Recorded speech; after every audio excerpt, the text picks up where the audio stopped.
अस्सलाम वालेकुम, आप देख रहे हैं सिटी से सवाल। में हूँ सैयद आयशा नाज, मेरे साथ मौजूद है नजम सेठी साहब। वालेकुम।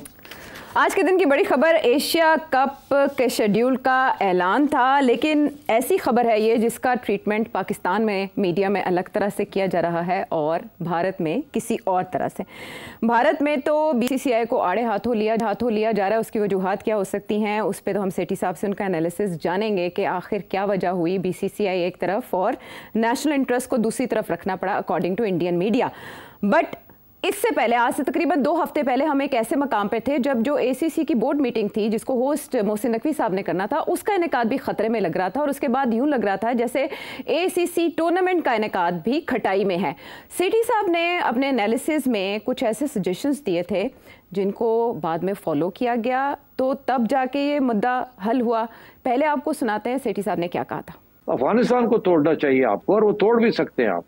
Talk to the Taliban. उन्हें कहे जी ये सिचुएशन है, वो तो बिल्कुल डिपेंडेंट है कंप्लीटली ऑन इंडिया, बीसीसीआई। तो अगर पाकिस्तान थोड़ी हलचल करे तो अफगानिस्तान को दूर कर सकता है, मगर उसके लिए पाकिस्तान को काबुल में भी बात करनी पड़ेगी। काबुल से एक इशारा हो कि अफगानिस्तान क्रिकेट टीम को सीधे हो जाएंगे, सीधे पाकिस्तान के साथ आ जाए। तो ये भी वही मसला है। पाकिस्तान को अपने तल्लकात जो है, they have to improve the relations with the Afghan government. And now that they have good relations with Bangladesh, उन्होंने देख ही लिया कि आपके साथ आ गए ऑन क्रिकेट ऑल्सो। तो ये अफगानिस्तान को न्यूट्रलाइज करना इज नॉट डिफिकल्ट। जी सेठी साहब, देखें, आपने क्लियरली बोला कि लाइन ऑफ एक्शन क्या होनी चाहिए इस सिचुएशन में जहां भारत अवॉइड कर रहा था किसी तरह से डिस्क्रेडिट करने के लिए एसीसी को। उसके फौरी बाद हमने देखा पीर के दिन से मोहसिन नकवी साहब के विजिट स्टार्ट हुए। पहले वो काबुल गए और उसके बाद उन्होंने ढाका तक का विजिट किया, और उसके बाद हमने देखा एक कीमियाई तब्दीली रूनुमा हुई। एसीसी का इजलास भी हो गया, उसमें भारत की शिरकत भी होगी, और आज मोहसिन नकवी साहब ने इतने शादान पुरमसरत चेहरे के साथ शेड्यूल का भी ऐलान कर दिया और बता दिया कि कब कब मैचेस होने जा रहे हैं। और उन्होंने कहा मजीद भी आगे सेकंड फेज में मुकम्मल शेड्यूल का ऐलान हो जाएगा, यूएई में होने जा रहा है ये टूर्नामेंट। क्रेडिट आप किसको देते हैं इसका? क्रेडिट मोहसिन नकवी साहब को देना चाहिए कि एक मेरी तजवीज़ थी कि आप अफगानिस्तान जाएं और अफगान हुकूमत से बात करें। उस वक्त मैंने आपको डिटेल्स नहीं दिए थे, जो डिटेल्स मोहसिन नकवी साहब के पास थे जब उन्होंने ये फैसला किया कि अच्छा आइडिया है, अफगानिस्तान जाना चाहिए और बात करनी चाहिए। दरअसल उनकी जो मीटिंग हुई वो सिराज हक्कानी साहब से हुई, जो कि इंटीरियर मिनिस्टर हैं।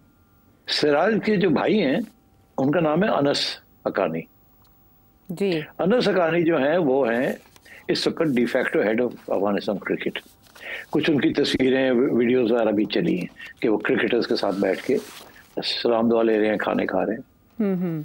उसके ऊपर कुछ अफगानिस्तान के जो तनकीदी जायजा लेते हैं लोग, जो लिबरल लोग हैं, जो तालिबान के खिलाफ है, उन्होंने मुहिम भी चलाई कि देखो यार ये अफगानिस्तान कितने चालाकियां कर रहे हैं, अब क्रिकेट को का सहारा लेके अपने आप को लेजिटिमाइज करना चाहते हैं, अपना एक सॉफ्ट इमेज दिखाना चाहते हैं, और ये क्रिकेटर्स जो हैं ये आगे लाइन लग के उनके आगे चले गए। तो मैंने ये सजेशन दी थी कि मैं अफगानिस्तान के क्रिकेटर्स को और उनकी क्रिकेट मैनेजमेंट को बड़ी अच्छी तरह जानता हूँ। जब मैं पीसीबी में अभी आया था 2023 के शुरू में, तो उस वक्त मैं अफगानिस्तान की टीम को मैंने 3 मैचेस दिए थे। जब कि मेरी इनके साथ डिटेल में गपशप हुई और मीटिंग हुई, और मुझे ये एहसास हुआ कि ये बिल्कुल इंडिया पे डिपेंडेंट हैं, और इंडिया जो है इनका हमेशा इनका वोट इंडिया के साथ रहेगा, क्योंकि ये ट्रेनिंग भी इनकी इंडिया में होती है, खाना पीना भी इनका इंडिया में है। क्योंकि अफगानिस्तान की गवर्नमेंट उस वक्त कोई सपोर्ट नहीं कर रही थी अपनी क्रिकेट टीम को, वो तो समझते थे कि this is a colonial game and so on. और ये बेचारे जो थे ये धर्मशाला में ही इनके कैंप शैम्प लगते थे, इनका खाना पीना, रोना, कपड़े शपड़े सारे इंडिया प्रोवाइड करता था। तो इसलिए दे वर इन डिफिकल्टीज। और इन्होंने जब मुझे कहा कि जी आप हमारे साथ कोई मैचेस खेल लें और हमें पैसे 4 बना लें ताकि हम सरवाइव कर सकें, तो मैंने कहा वेरी गुड आइडिया, दोस्ती होनी चाहिए। और इनको 3 मैचेस दिए जिसमें इन्होंने $1-2 मिलियन कमा लिए, और which was our way of supporting them. और मैंने इससे कबल के मैंने अपनी नेशनल सिक्योरिटी एस्टेब्लिशमेंट से भी रब्ता किया और मैंने कहा जी ये करना चाहिए हमें। उन्होंने कहा बिल्कुल ठीक है, आप सपोर्ट करें इनको। तो that is how that series came about. तो मैं इनको जानता हूँ। इनके अंदर जो इनका मैनेजर है, जो ऑफिशियल प्रोफेशनल मैनेजर है, जो कि सारे कॉन्ट्रैक्ट्स नेगोशिएट करता है, वो जो है वो नसीर खान जदरा, तो वो जो है वो बेसिकली वही कॉन्ट्रैक्ट्स लिखते हैं, उनको अंग्रेजी वेजी आती है, बाकी तो बेचारे जो है उनको जैसे हमारे हैं, उनको अंग्रेजी वेजी नहीं आती थी मगर ये साहब निगोशिएट करते हैं। और मुझे ये पता चला कि जो पुलिस एकेडमी अफगानिस्तान में जो है, जो मेरी रिसर्च थी, खालिद ज़दरान वो पुलिस एकेडमी के हेड है। अच्छा। वहाँ काबुल में। और ये अनस साहब जो है, अनस हकानी, ये हेड है ऑफ क्रिकेट। अच्छा। तो मुझे समझ आ गई कि ये लिंक है बिटवीन द क्रिकेट बोर्ड के ज़दरान साहब और उधर अनस साहब और खालिद ज़दरान साहब जो कि पुलिस एकेडमी के हेड है। तो मैंने इसीलिए ये सजेशन दी थी कि आप अफगानिस्तान जाएं, वहां बात करें और वो अपनी टीम को हुक्म देंगे कि आप पाकिस्तान का साथ दें। And I think Mohsin Naqvi साहब ने जाके वहाँ यही बात की है और कामयाब हुए, और यही पैगाम चला गया अफगानिस्तान की टीम को।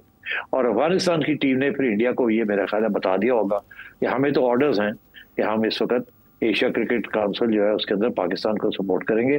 तो अब हम भी बांग्लादेश जाना चाहेंगे।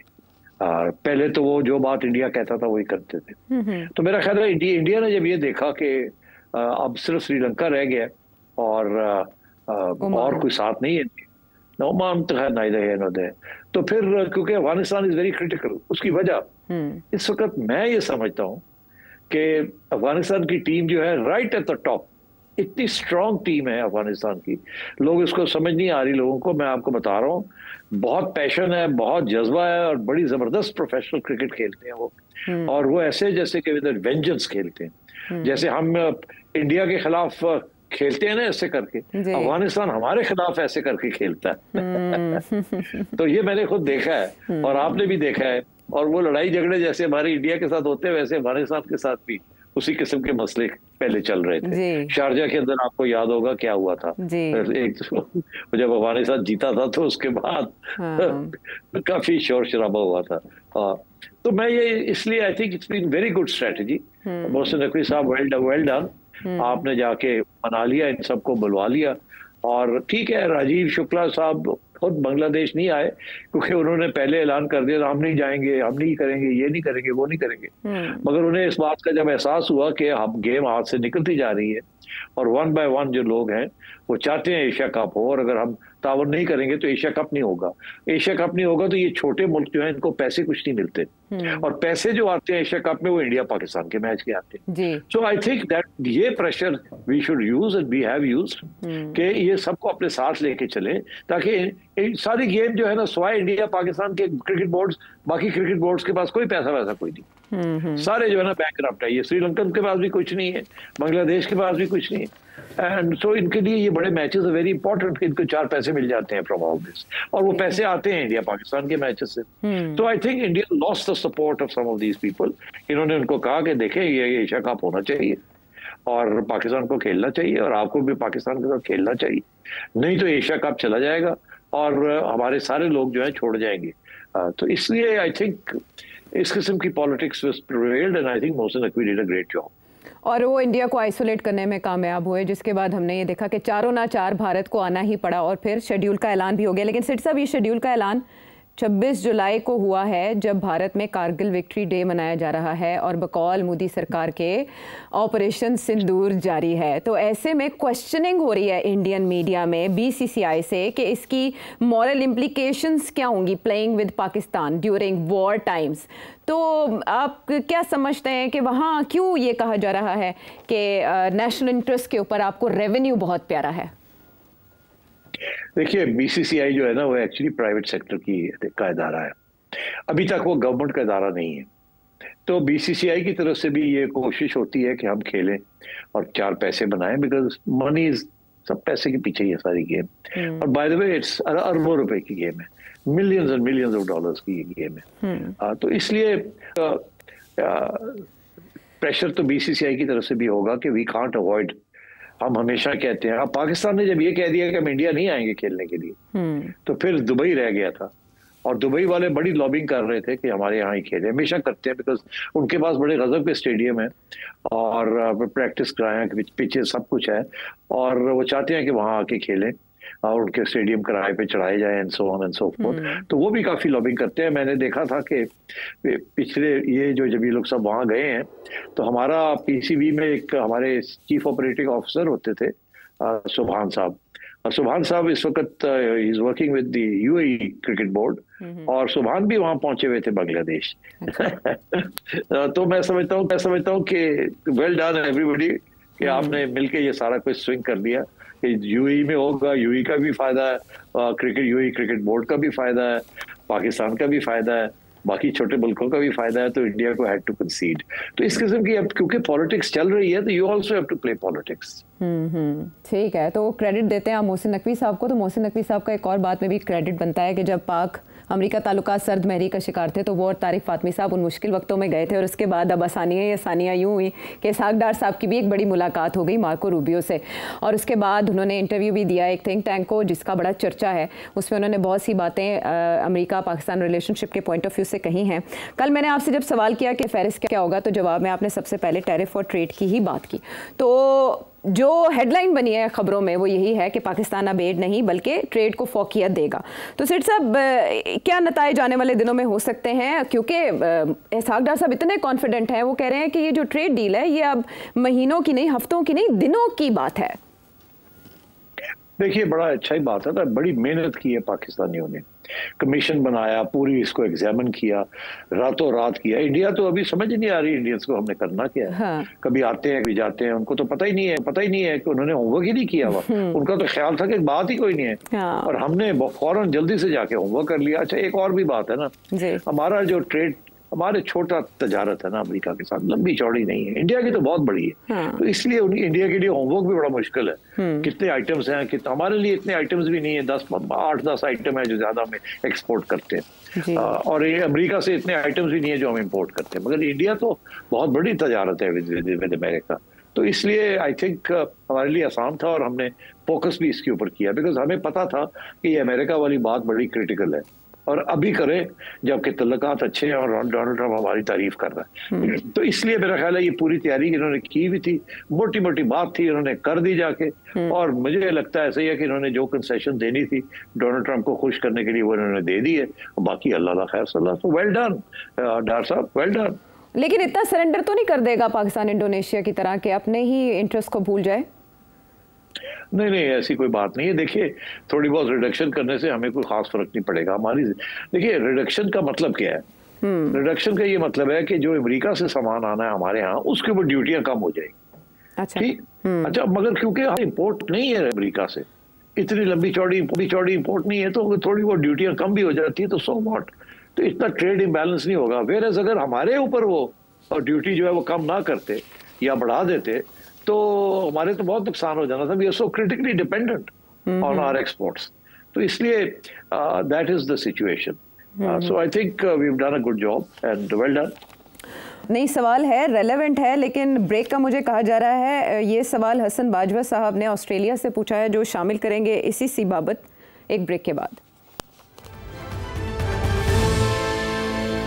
शो में साथ देने का शुक्रिया। हसन बाजवा साहब, आफिया सिद्दीकी के बारे में क्या जानना चाहते हैं ऑस्ट्रेलिया से? सेठी साहब, ये डॉक्टर आफिया सिद्दीकी का मामला अब दोबारा फ्रंट पे आ गया है इसहाक डार साहब के बयान से इन अमेरिका। तो ये डॉक्टर आफिया सिद्दीकी के बारे में कुछ बताइए कि रियलिटी है क्या, क्योंकि ऑनलाइन बड़ी इन्फॉर्मेशन मिलती है उनकी पर्सनल लाइफ से भी, कैसे उन्होंने छोड़ा अपने हस्बैंड को, बच्चों को, जहाज पे गई, पढ़ी लिखी खातून, फिर उसके बाद इनके ऊपर जो चार्जेस अमेरिका में लगे वो टेररिज्म चार्जेस भी लगे और क्रिमिनल चार्जेस भी लगे। जो इनको कन्विक्शन हुई, किसी टेररिज्म चार्ज पे कन्विक्शन नहीं हुई, कन्विक्शन जो 4 काउंट में हुई वो क्रिमिनल केस है। तो इसके बारे में कुछ बताइएगा कि रियलिटी है क्या, और क्या ऐसी वजह थी कि 86 इयर्स की कैद इनको दी गई उधर अमेरिका में, और क्यों इतनी हाई प्रोफाइल केस है, कोई और क्यों नहीं ऐसा केस बन सका, ये ही क्यों बनी?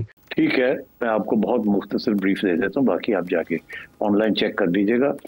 देखिए, आफिया सिद्दीकी साहिबा का जो तल्लुक था अकॉर्डिंग टू CIA रिकॉर्ड, वो डॉक्टर खालिद शेख के साथ था, जो गुआंतानामो बे में भी काफ़ी अरसा रहे, और खालिद शेख के साथ वो था, और ये MIT में थी, शादीशुदा थी, बच्चे थे, और ये इन्वॉल्व हो गई थी अलकायदा के साथ as a supporter and also helper. उसके सिलसिले में फिर इन्होंने नौकरी शौकरी छोड़ के ये वापस पाकिस्तान आ गई, क्योंकि यहाँ से उनका अलकायदा का ऑपरेशंस हो रहे थे, और यहाँ आके she was acting as a go between and acting as a supplier. अच्छा, उस सिलसिले में CIA जो थी उसको पता चला कि एक आफिया सिद्दीकी हैं जो कि ये काम कर रही हैं, जबकि उन्होंने गुआंतानामो बे में बहुत से लोगों को इंटरोगेट किया तो ये पता चला।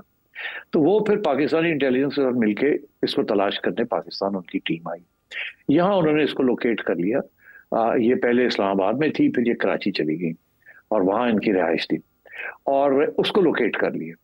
ये कोई 2003 की बात है। और उसके बाद क्या हुआ कि एक दिन ये गायब हो गई अपने बच्चों के साथ कराची से, और शक ये था कि शायद इसको CIA और हमारी इंटेलिजेंस एजेंसी ने मिलकर इसको उठा लिया और इसको हैंड ओवर कर दिया टू CIA। उसके बाद ये कुछ अरसा नजर नहीं आई और फिर एकदम पता ये चला कि ये CIA की कस्टडी में थे, इनको अफगानिस्तान ले गए थे, वहाँ इसकी तफ्तीश वगैरह हुई और वहाँ CIA ने इनको कन्विंस किया कि आप डबल एजेंट बन जाए, आप अलकायदा इन्फिल्ट्रेट, आपके तो है तल्लुकात, तो आप हमारी तरफ से आप डबल एजेंट बन के इन्फिल्ट्रेटेड हैं आप, तो हमें इंफॉर्मेशन दें। तो इसने अपनी जान छुड़ाई ये बात मान के कि ठीक है मैं डबल एजेंट बन जाती, और ये फिर इनको रिलीज कर दिया गया। मगर जब इनको रिलीज किया गया तो ये अपने वादे पे ना उतरी और ये इन्होंने कोई डबल एजेंसी नहीं की और इन्होंने इनफैक्ट अलकायदा को इंफॉर्मेशन देनी शुरू। तो एक दिन ये काबुल में इनको CIA ने फिर पकड़ लिया और कहा कि तुम कहाँ गायब हो गई, तुमने हमारे से रब्ता ही कोई नहीं किया। और जब उस इंटेरोगेशन हो रही थी इसकी भाई क्या हुआ, तो इसने अकॉर्डिंग टू द रिकॉर्ड इसने वहाँ CIA एजेंट्स की कुछ राइफल्स पड़ी हुई थी जमीन पे और वो इंटरोगेट कर रही थी। इसने जल्दी से एक राइफल उठा के और फायर मारने की कोशिश की और वो फायर जो था अफरा तफरी में एक एजेंट के किसी टांग वांग में लग गया। उन्होंने इसको पकड़ लिया और फिर इन्होंने इसको माफ नहीं किया और वो वहां से इनकी कहानी शुरू होती है। अब बात यह है कि ये तो वो प्रूव नहीं कर सके कि ये टेररिस्ट थी, बिकॉज अगर टेररिस्ट ये कहते तो फिर ये भी बताना पड़ता कि हमारे लिए भी काम कर रही थी या हमने इसको रिक्रूट किया था। तो इसलिए वो टेररिज्म का चार्ज CIA ने नहीं लगाया। और फिर टेररिज्म के लिए कोई एविडेंस भी चाहिए होती है कि इसके पास से ये बारूद मिला, ये हुआ, वो नहीं हुआ, तो ये बड़ा प्रॉब्लमेटिक था उनके लिए। मगर जो चीज़ जिसके ऊपर एविडेंस थी उनके पास वो ये थी कि इसने बंदूक उठा के और गोली मारी थी एक CIA एजेंट। तो उन्होंने बेसिकली मेरा बिहाइंड द सीन्स जज वगैरह को बता दिया होगा कि है क्या, मगर जहाँ तक कानून का तकाजा था वहाँ इन्होंने क्रिमिनल चार्जेस फाइल किए और ये इस किस्म के criminal charges attempt to murder CIA और अमेरिकन ऑफिशियल। इसलिए फिर और उनको इतनी लंबी चौड़ी सजा हुई। सिर्फ ये नहीं कि आपने गोली चलाई, ये कि आपने CIA के लोगों के ऊपर आपने गोली चलाई।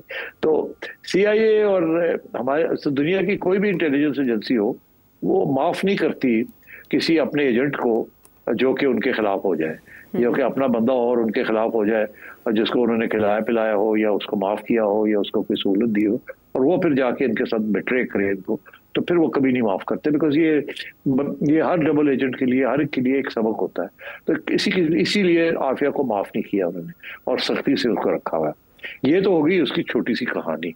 इतने बड़े डॉक्यूमेंट्स हैं, इतने थद्दी है डॉक्यूमेंट्स की of recordings and evidence that was presented in court, जिसमें मैंने सारी मोस्टली वो मैंने पढ़ी थी पुराने जमाने में 10-20 साल पहले जब ये सब कुछ हुआ।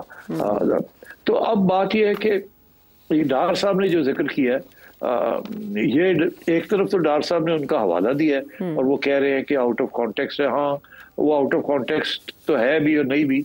आउट ऑफ कॉन्टेक्स्ट ये है कि वो ये नहीं कह रहे थे कि वो गिल्टी है, वो यही कह रहे थे कि देखिए हम मदाखलत नहीं करते, हमने हमारी तरफ से जो मदाखलत नहीं, जो इंटरवेंशन हुई है, मदाखलत नहीं कह सकते उसको आप, हमारी तरफ से जो पेशकदमी हुई है डॉक्टर आफिया के बारे में वो ये हुई है कि हमने उनको अमेरिकन को कह के काउंसलर एक्सेस दिया, तो इनकी बहन को फैसिलिटेट किया कि वो जाके मिले उनको, and so on and so fourth. हमारी एम्बेसी काफ़ी बिजी रही है कुछ साल पहले इन चीज़ों में।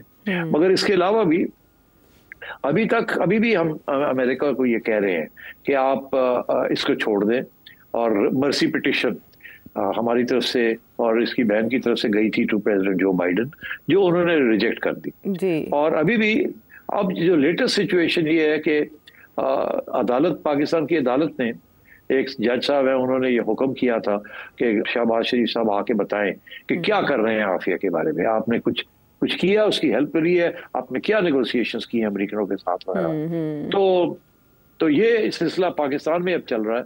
और उस सिलसिले में जज साहब ने जब ये कहा कि जी हमें बताएं, तो गवर्नमेंट की तरफ से कोई रिस्पांस नहीं आया। वो क्या रिस्पांस देते कि वो तो अमेरिकनों के साथ बात भी कर रहे थे और शर्मिंदगी भी सी कि हम कर क्या सकते हैं। तो थोड़ी डिले हो गई, तो जज साहब ने कंटेम्प्ट नोटिस कर दिए कि जी प्राइम मिनिस्टर के खिलाफ कंटेम्प्ट नोटिस और कैबिनेट के खिलाफ। कि हमें आपसे कहा था कि कैबिनेट में डिस्कस करके हमें बताएं क्या कर रहे हैं आपके आफिया के लिए।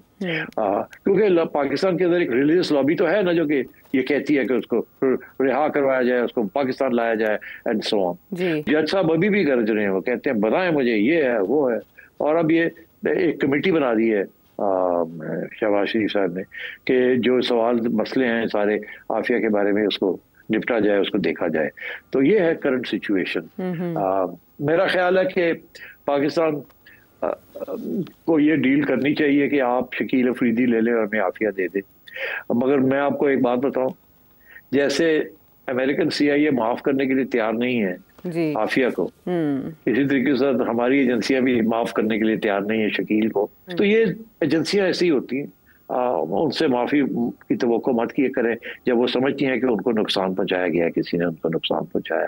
तो शकील अफरीदी का केस भी उसी किस्म का है। अमेरिकन कांग्रेसमैन कॉन्स्टेंटली जब भी यहाँ आते हैं वो आके कहते हैं कि जी शकील अफरीदी दे दो सानू, और ये आगे से कहते हैं जी हम क्या करें, वो तो केसेस अदालतों में हैं। तो इसलिए ये this is where the game is right now. ठीक है। वो और भी उस इंटरव्यू में बहुत सी अहम बातें थी, खुसूसन पाक इंडिया ताल्लुकात के हवाले से, लेकिन ये बात ऐसी कंट्रोवर्शियल बनी कि सोशल मीडिया पर छाई रही और फिर उसके बाद इसहाक डार करना पड़ी। लेकिन बैकड्रॉप में क्या चीज़ें इन्वॉल्व हैं, क्या मामला हो सकते हैं, वो आपने जाना। वापस आते हैं एक ब्रेक के बाद।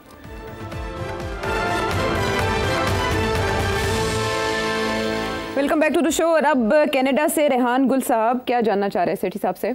पिछले दिनों आपने काफी डिस्कशन की है इंडिया चाइना रिलेशनशिप के बारे में। मेरा सवाल ये है कि पाकिस्तान क्यों ज्यादा इम्पोर्टेंट है चाइना के लिए एज कम्पेयर टू इंडिया? आप फिर कहेंगे कि चूंकि चाइना और इंडिया के बीच में बॉर्डर की इश्यूज हैं, टेरिटोरियल इश्यूज हैं, जबकि पाकिस्तान के साथ चाइना की कोई इशू नहीं है, तो इसलिए पाकिस्तान ज्यादा इम्पोर्टेंट है फॉर चाइना। लेकिन जैसे कि इंडिया की कोशिश है कि चाइना के साथ अपने डिस्प्यूट्स को रिजॉल्व कर ले, तो अगर इंडिया ने चाइना के साथ डिस्प्यूट्स टेरिटोरियल रिजॉल्व कर दिए, तो क्या उसके बावजूद भी पाकिस्तान ज्यादा अहम रहेगा चाइना के लिए? और अगर रहेगा तो फिर उसकी वजूहात क्या हैं? क्यों पाकिस्तान इतना ज्यादा इम्पोर्टेंट है चाइना के लिए, जबकि पाकिस्तान के मुकाबले में वेस्ट भी इंडिया में ज्यादा इंटरेस्ट ले रहा है? उसकी इकोनॉमी और उसका साइज सब पाकिस्तान के मुकाबले में ज्यादा अट्रैक्टिव हैं, थ्योरेटिकली एटलीस्ट। तो चाइना क्यों नहीं चाहेगा कि इंडिया उसकी जोली में गिरे और कोई थ्रेट इंडिया की शक्ल में चाइना के लिए बाकी न रहे? तो अगर चाइना और इंडिया के ताल्लुकात नॉर्मल हो गए तो फिर पाकिस्तान की क्या पोजीशन होगी? क्योंकि पिछले दिनों जब इंडिया और पाकिस्तान के बीच में कोई डिस्प्यूट हुआ था तो सुना है कि चाइना ने काफी हेल्प की थी पाकिस्तान की, और अगर इस किस्म की चीज़ दोबारा हो गई तो क्या चाइना के हेल्प के बगैर पाकिस्तान और इंडिया के बीच में जो मुकाबला होगा तो क्या उसका अंजाम वैसा ही होगा जो मई में हुआ था या कोई डिफरेंट होगा? बॉटम लाइन ये है कि चाइना और इंडिया के ताल्लुकात अगर नॉर्मल हो गए तो पाकिस्तान का क्या बनेगा? पहली बात तो यह है कि आप कैसे कह सकते हैं आप ये कहेंगे कि मैं क्या कहूँगा? पहले मुझे कहने तो थे, कहने तो दें मुझे पहले ही आपने मुझे नॉकआउट कर दिया। आप ये कहेंगे, अरे भाई मैं वो नहीं कह रहा, मैं कुछ और कहने वाला हूं। देखिए ग्रेट पावर पॉलिटिक्स होती है ना, इस वक्त जो मेजर पॉलिटिक्स है वो अमेरिका चाइना की है, वो इंडिया चाइना की और पाकिस्तान चाइना की और इंडिया पाकिस्तान की नहीं है। इंडिया इस वक्त अमेरिकन कैंप में है, पाकिस्तान चाइना के कैंप में। दो मुख्तलिफ कैंप्स हैं। इंडिया के जो तल्लुकात हैं चाइना के साथ वो खराब इसलिए हुए हैं कि इंडिया अपने आप को समझता था कि ये साउथ एशिया की जो रीजन है ये बड़ा भाई है, यहाँ ये कंट्रोल करेगा। वो अपने आप को एक ग्रेट पावर बना रहा था और इसीलिए उसने ये सारी रीजन के अंदर बुली कर रहा था सबको, छोटे मुल्कों को भी और फिर पाकिस्तान को भी, कि आप होते कौन है और सार्क हमारी है, जो हम चाहेंगे वो होगा, वगैरह वगैरह वगैरह। इंडिया की भी जो एस्पिरेशन है कि ग्रेट पावर, हम बहुत बड़ी सिविलाइजेशन है, ग्रेट पावर, और प्रॉब्लम क्या है, इंटरनेशनल रिलेशंस के अंदर एक रीजन के अंदर दो ग्रेट पावर्स नहीं हो सकते, एक ही ग्रेट पावर होता है। अगर इंडिया का यह ख्याल था कि वो साउथ एशिया के अंदर हेजेमनी ले ले, सबको डोमिनेट कर लेगा, तो उसके रास्ते में दो रुकावटें थी और इसीलिए वो फेल हो गया। मगर उसने कोशिश पूरी की। एक ये है कि पाकिस्तान ने तस्लीम नहीं किया कि हम आपको नहीं बनने देंगे ग्रेट पावर इस रीजन में, जब तक कश्मीर का मसला हल नहीं होता तो हम लड़ेंगे आपके साथ। मगर बाकी सारे जो मुल्क थे साउथ एशिया के, वो इंडिया के साथ खड़े थे, हमारे साथ कोई नहीं खड़ा था। 1962 में इंडिया और चाइना की जंग शुरू हो गई, बहुत खतरनाक जंग थी। उस वक्त इंडिया नॉन अलाइन था और पाकिस्तान जो था उस वक्त पूरे अमेरिकन कैंप में था। तो उस वक्त तो पाकिस्तान चाइना के खास तल्लुकात कोई नहीं थे, अमेरिका पाकिस्तान के थे। अयूब खान साहब का जमाना था, इधर नेहरू का जमाना था इंडिया में, और इंडिया और चाइना उस वक्त भाई भाई कहते थे। ये उस वक्त का स्लोगन है, इंडिया चाइना भाई भाई। नेहरू और चू एन लाई एक ही प्लेटफॉर्म पे बैठते थे नॉन अलाइंड को। इन्होंने नॉन अलाइंड बनाई, इन्होंने मिलकर थी, चू एन लाई, सुकार्नो, टीटो, नेहरू, नासर। अच्छा, अब मैं आपको बताऊं कि वो दिन थे और नॉन अलाइंड मूवमेंट था। इधर था अमेरिकन ब्लॉक, इधर था रशियन ब्लॉक या सोवियत यूनियन का ब्लॉक, और बीच में था नॉन अलाइंड। नॉन अलाइंड में इंडिया भी था और चाइना भी था, पाकिस्तान उधर था अमेरिका के कैंप में। मगर हुआ ये कि वो अब जमाना खत्म हो गया है। पाकिस्तान जो कि अमेरिका के कैंप में सारा हट के चाइना के कैंप में आ गया है, बिकॉज अमेरिका ने हमारे साथ धोखा किया और हमारे लेट डाउन बहुत किया और सैंक्शंस लगाए हमारे ऊपर, हमारे न्यूक्लियर प्रोग्राम की वजह से। और इंडिया अपनी नॉन अलाइंड से हट के अमेरिका के कैंप में चला गया है। यही जो क्वाड है, यही सारा कुछ है। चाइना के खिलाफ एक महाज बना हुआ है। तो इंडिया जब उधर चला गया तो फिर चाइना और इंडिया के तो मामले तो खराब ही होने थे ना, तो और हमारे बेहतर होने थे। तो एक रीजन कि इंडिया और चाइना के तल्लुकात वो नहीं बन रहे जो कि 1962 में थे या उससे पहले थे, बिफोर दिस लड़ाई जब हुई ऑन द बॉर्डर इश्यू। दूसरी चीज ये कि अब क्योंकि पाकिस्तान चाइना के कैंप में है, तो चाइना आपकी मिलिट्री मदद भी कर रहा है और चाइना को रोड एंड बेल्ट इनिशिएटिव के लिए सिपेक की भी जरूरत थी, इसीलिए, और ग्वादर की जरूरत है। चाइना का जो नेवल स्ट्रेटजी है ना, वो है string of pearls. String of pearls को कैसे आप तर्जुमा करेंगी आयशा? मोतियों का हार। मोतियों का हार। कौन से मोती हैं उनके जो उनकी स्ट्रेटजी के अंदर आते हैं? उनकी मोतियों के अंदर श्रीलंका की पोर्ट भी है और ग्वादर भी है। आप समझ रहे हैं? इसीलिए चाइना को हमने ग्वादर दे दिया था कि आप करें हम।